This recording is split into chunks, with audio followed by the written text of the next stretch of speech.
Gold, trusted gold buyers. మీరు తాకట్టు పెట్టిన బంగారాన్ని విడిపించి ఈ రోజు ఉన్న ఇప్పుడు ఏంటంటే బాబుకి దెబ్బ తగిలింది మా ఇషాన్కి. వాడు ఏంటంటే నేను పాపని రెడీ చేస్తున్న టైంలో సోఫాలో కూర్చొని పాపకి జడేస్తున్న టైంలో చాలా చిన్నగా ఉండేవాడు అనమాట. Covid time. కోవిడ్ వల్ల తగిలేసిందని అనుకోవచ్చు. ఇంకా ఎలా అంటే మామూలుగా పిల్లలతో ఉండేటప్పుడు మాకు అలవాటు ఏంటంటే ఇంటి పట్టున ఉండడం అలవాట్లేదు. నా దగ్గర నాకు ఒక అంతటా కాలు ఆడవు. ఓ దగ్గర కూర్చోవడం అంటే నా పని కాదు. సో పిల్లలతో పాటే ఎప్పుడు ప్లే గ్రౌండ్ లో ఉండేవాళ్ళం. మా కమ్యూనిటీలో ఒక ప్రైవేట్ ప్లే ఏరియా ఉండేది.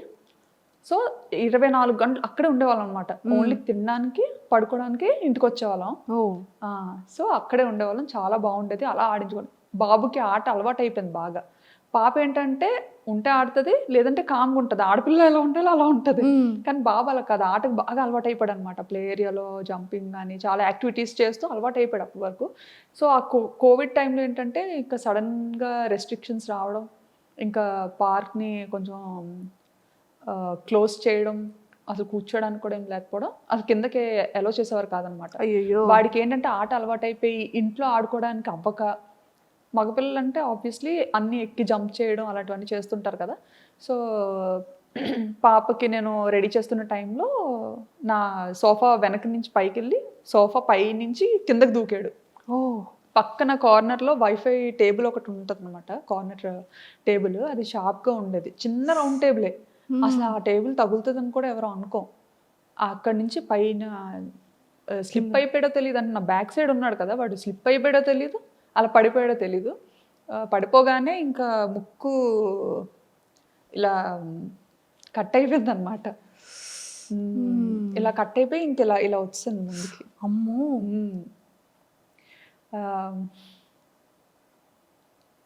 అయ్యయ్యో.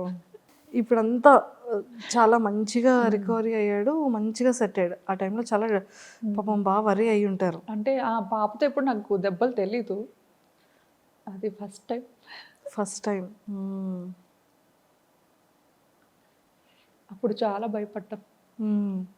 సో అలా బాబుకి ఇదైంది. సో ఆ టైంలో కొంచెం బాగా భయపడిపోయి ఇంకా అమ్మో ఏమైపోతుందో అని చాలా భయపడ్డాం అనమాట. భయపడి ఇంక వెంటనే పట్టుకొని పరిగెత్తాం బాబుని. పట్టుకొని పరిగెట్టే టైంలో ఆ టైంలో ట్యాక్సీస్ కూడా దొరకడం చాలా కష్టం. అంటే కర్ఫ్యూ లాగా మనకి ఎలా ఇక్కడ పెట్టారో అక్కడ కూడా కొన్ని టైమింగ్స్లోనే బయటకి ఎలో చేసేవారు. సో మనకి పబ్లిక్ ట్రాన్స్పోర్ట్ కూడా చాలా తక్కువ అన్నమాట. ఇంకా యాక్చువల్లీ చాలా సెన్సిటివ్ అసలు దుమ్ము ఇదంతా. తను బ్రీత్ ఎలా చేయగలిగాడు? ఏమో మరి ఇంకా ఒక 2 నిమిషాలు ఏడ్చాడు అంతే. ఆ తర్వాత వెంటనే ఆపేశాడు అనమాట. మరి అదంతా ఏమైందో ఏమో తెలియదు కానీ ఇంకా బ్లడ్ మాత్రం అసలు ఆగలేదు. ఫుల్ బ్లీడ్ అవుతుంది. ఇంకా భుజం మీద వేసుకొని ఇంకా ఆయనకు కూడా గూగుల్ ఇంటర్వ్యూ అవుతుంది అనమాట. ఇంకా మధ్యలోనే ఆపేసి వచ్చేసారనమాట. పరిగెత్తుకొని ఇంకా వెళ్ళాం. పాపను మాత్రం ఇంట్లో వదిలేసి వెళ్ళిపోయాం అనమాట. ఫస్ట్ టైం పాపను ఒక్కదాన్ని అలా ఇంట్లో వదిలేయడం. అంటే బయట అసలు ఎలా ఉంటుంది అంటే కోవిడ్ కదా బాగా ఎక్కువ ఉండేది. సో పాపకు మళ్ళీ ఏమైనా ఇన్ఫెక్ట్ అవుతుందేమో అని భయం.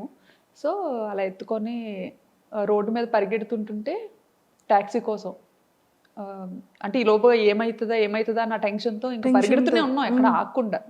పరిగెడుతుంటుంటే ఒక పాకిస్తానీస్ కమ్యూనిటీలో పాకిస్తానీస్ వైఫ్ అండ్ హస్బెండ్ అప్పుడే బయలుదేరుతున్నారు అనమాట వాళ్ళ కార్లో. వాళ్ళు ఇంకా బాబుని చూసి మేము ఏడుస్తూ పరిగెత్తడం చూసి వెంటనే ఆగి, వాళ్ళు ఏ పని మీద వెళ్తున్నారో తెలియదు కానీ వెంటనే కార్ ఎక్కించుకొని ఇంకా హాస్పిటల్కి తీసుకెళ్ళి ఇంకా చాలా హెల్ప్ చేశారు. ఇంకా 2 చేతులతో దండం పెట్టి ఇచ్చారు. ఎంత చేసినా ఇంకా నేను అది మర్చిపోను. వాళ్ళు మాత్రం చాలా మంచి ఫ్రెండ్స్. సో వెంటనే బాబుని ఇంకా తీసుకొచ్చేసారా? స్ట్రిచెస్ ఇవన్నీ అయిన తర్వాత వెంటనే తీసుకొచ్చేసారు. మళ్ళీ అక్కడ హాస్పిటల్లో ఉండడానికి అయ్యి ఉండదు? లేదు, వెంటనే పంపించలేదు. హాస్పిటల్కి తీసుకెళ్ళాము. అక్కడ కొంచెం లేట్ చేశారనమాట. ఎందుకంటే ఎమర్జెన్సీ వార్డులో పెట్టి కోవిడ్ టెస్ట్లు 3కి చేసి అప్పుడు ఎలో చేసి బాబుని ఆ నైట్ అయితే ఇంకా ఉండిపోవాలి అని చెప్తే అక్కడే ఇంకా హాస్పిటల్లో స్టూడియో రూమ్ తీసుకొని బాబుతో పాటు నేను ఉంటే ఈయన పాప దగ్గరికి వెళ్ళి ఉన్నారనమాట. నెక్స్ట్ డే మార్నింగ్ ఎర్లీగా స్టార్ట్ చేశారు ట్రీట్మెంట్. ఓ అప్పటి వరకు అలానే ఉన్నాడు. అప్పటి వరకు అంటే అది మంచిగా Okay. ఇచ్చేసారనమాట. ఓకే. బ్లీడ్ అవ్వకుండా అంతా చిన్న చేసి ఏజ్ లో బాగానే పెయిన్ ని బేర్ చేశాడండి.